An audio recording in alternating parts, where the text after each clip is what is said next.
Any economy is measured by three factors: real gross domestic product, unemployment, and inflation rate. The U.S. economy is currently in a recessionary gap, but we are in an expansionary period.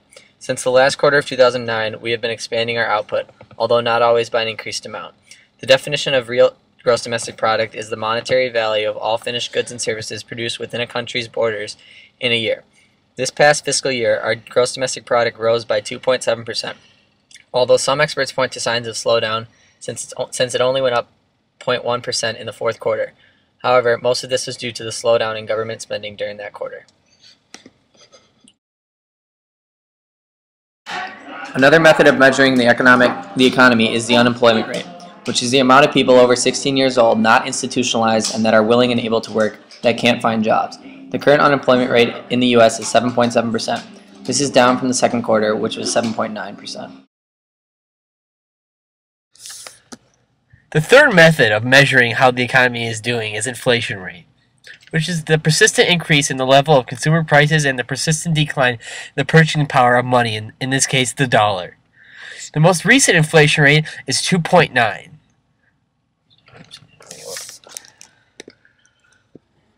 Other signs that tell us the economy is in an expansionary period and improving is that there is less worry about the sequester going through in March than the fiscal cliff in January, because the economy has improved since the original date of the cliff in 2011 and again in 2013.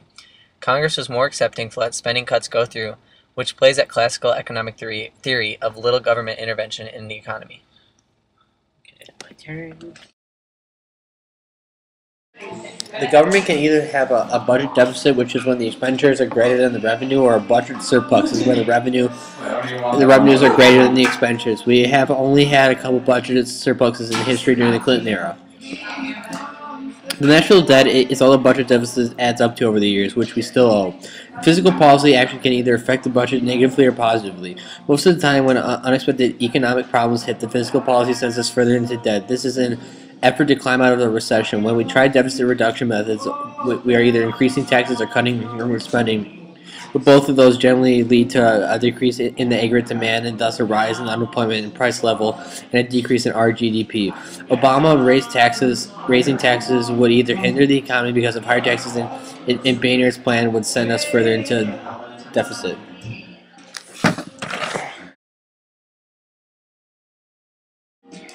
The national debt is about $16.9 trillion. When an economy is operating at full potential, it is said to be in a long-run equilibrium, but an economy can also be in a recessionary gap, as we are today, or an inflationary gap. Recessionary gap, which is on the left, is when our potential output is greater than actual output. To correct a recessionary gap, government either lowers taxes, or Bush did with tax cuts, or increased spending as Obama did with the multiple bailouts and stimulus packages. Just the opposite in an inflationary gap on the right is when potential output is less than actual output. A government can increase taxes or decrease spending to correct the inflationary gap.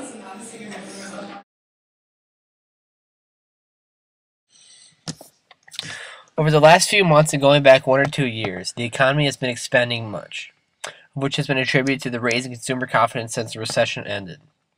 Unemployment is also at a recent low since before the recession started in 2007. This is also leading to more consumer spending money to drive the economy forward. The government is also shifting its spending from the war on terror, as we are decreasing our military presence in the Middle East, to create new jobs at home and infrastructure improvement. However, some reports put Obama's spending at home at only 50% of what he was spending in the Middle East during the war, which, by law of aggregate demand, drives the economy down because government spending is one of the 4 major influences in the AD market, along with consumer spending, net export, and investment. To help small businesses weather the recession, he's provided 18 tax cuts. He also plans on growing the economy through the middle class by progressively raising taxes just the upper classes.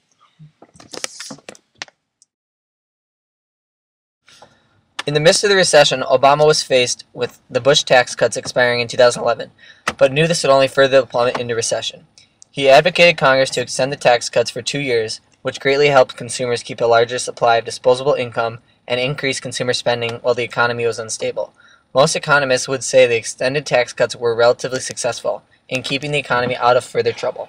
However, they were at the expense of the federal debt increasing dramatically.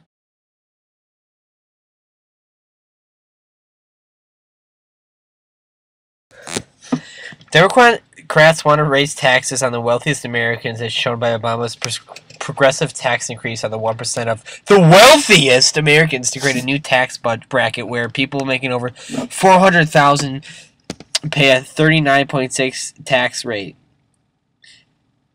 The reason he gives for this is to lower the nation's deficit, which is total federal revenue, total federal expenditures. Republicans, on the other hand, aren't as concerned with the federal debt / deficit and want a decrease in tax and government interventions. This places most Democrats in line with Keynesian economic theory because they want to raise taxes to support government intervention and spending to improve economy when necessary. On the contrary, Republicans are in line with classical economic theory because they want tax decreases and less government intervention in business.